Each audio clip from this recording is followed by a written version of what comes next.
Okay. So the next is right to privacy. Right to privacy, again, as I earlier mentioned, we have been seeing this particular right in action nowadays. Let us see what it says. Customers' personal information should be kept confidential unless they have been offered a specific consent to the banks, or such information is required to be provided under the law, and the customer should be informed upfront about likely mandated business purposes.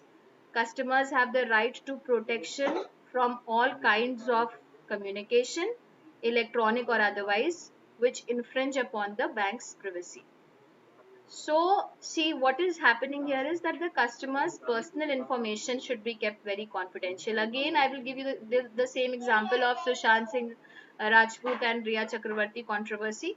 That the earlier the bank's statements and everything was very confidential and could not be shared with anybody, but since the law required this particular disclosure, therefore now what happens is that their information has become public. What are the various transfer of funds going on, how are the funds being transferred, from which account they are being transferred, all of this has now become public information. Otherwise, in ordinary circumstances, the customers should be informed that what kind of information will be made public, what kind of information should be kept private. So it is up to the bank to decide what is the level of privacy that it wants to give to the particular customers. Then the last one is right to grievance redressal and compensation. You know that consumers or customers depend largely on after sale services of a particular product. So also for banks, if a customer is having problems in banking transactions, then it is his right to demand for a solution. It is his right to have that particular grievance or problem solved. Otherwise, he will become unhappy, and if the customer becomes unhappy, then it will become very difficult for the banks to exist in the market.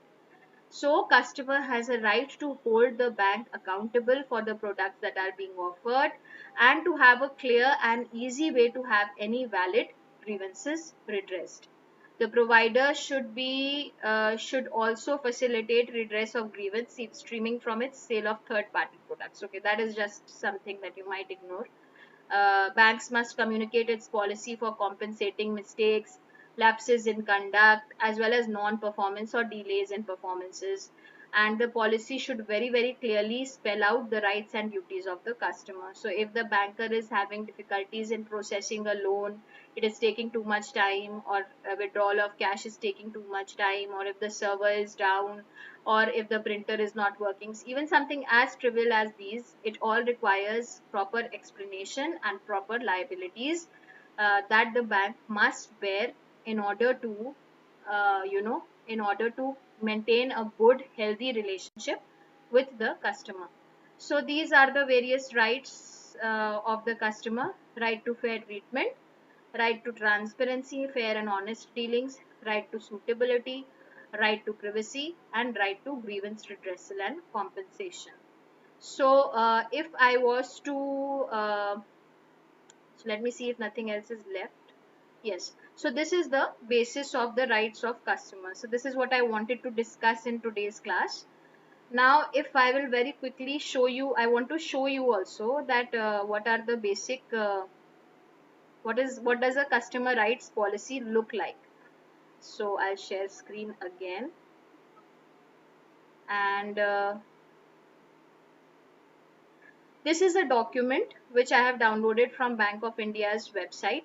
You can see that it is written very clearly: customer rights policy, and there is an introduction which states that customer service is of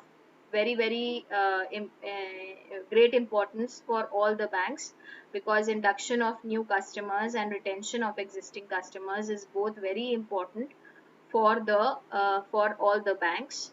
And in this light, in this particular right, it is very important for the customers to be entitled to the rights. So that is why this document is being prepared. As you can see, the objective of the policy is to enshrine basic rights of the customers of the banks regulated by the RBI. So RBI dictates these rights by the customers. This is a very detailed document. There is a scope of this document. Now, here you can see right to fair treatment, something that we have just discussed in the class. Right to fair treatment, that customers cannot be unfairly discriminated. And in pursuance of the above right, what will the bank do? The bank will provide good and fair banking practices. It will train bank the staff to attend to the customers. It will ensure that the staff members are prompt and courteous. So, are you following this document? Can you see that what are Yes. the detailed Yes, ma'am. commandments by the RBI, that the customers cannot be discriminated on the basis of gender, age, religion. So all of these with proper circular references, these are all issued by banks from time to time about how they can best uh, deliver the products, how they can best service the customers. Then this is the right to transparency. Again, you can see that there is fair and honest dealing has to be ensured at all times. So, what will the bank do to ensure fair and honest dealings? It will ensure that all the customers have better understanding of where they are investing their money. Then all the banks dealing with the customers will be practicing ethical practices. Then all the customers have clear information about the products and services. So again, there are so many issues that the bank must keep in mind as far as these rights are concerned. Everything, including the bank's website, the terms and conditions, the statement of accounts, SMSs, emails, whatever the customer receives over a period of time from the banks, all of this needs to be very, very clearly elucidated by the banks to the customers. Then see, you can, I'll upload this document on the Google Classroom app so that you can read each of these rights very, very carefully. You can see how detailed this document is. Then right to suitability, as I'd already told you, that depending upon the customer's financial circumstances and understanding, the products should be designed in such a way that they best suit the customer's needs. And there should be regular assessment of his withdrawals and of his deposits so as to know what his financial situation is.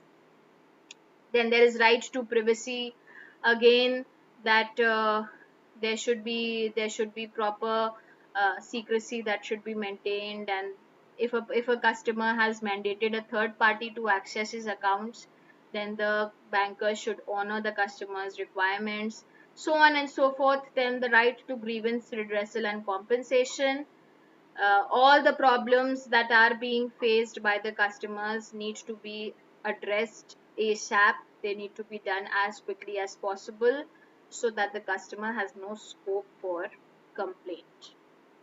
So, this is all about, uh, of course, monitoring the mechanisms and periodically reviewing all the policies is again mandated by the RBI, and all the banks should very, very regularly keep on updating the rights of the bank of their customers and work accordingly.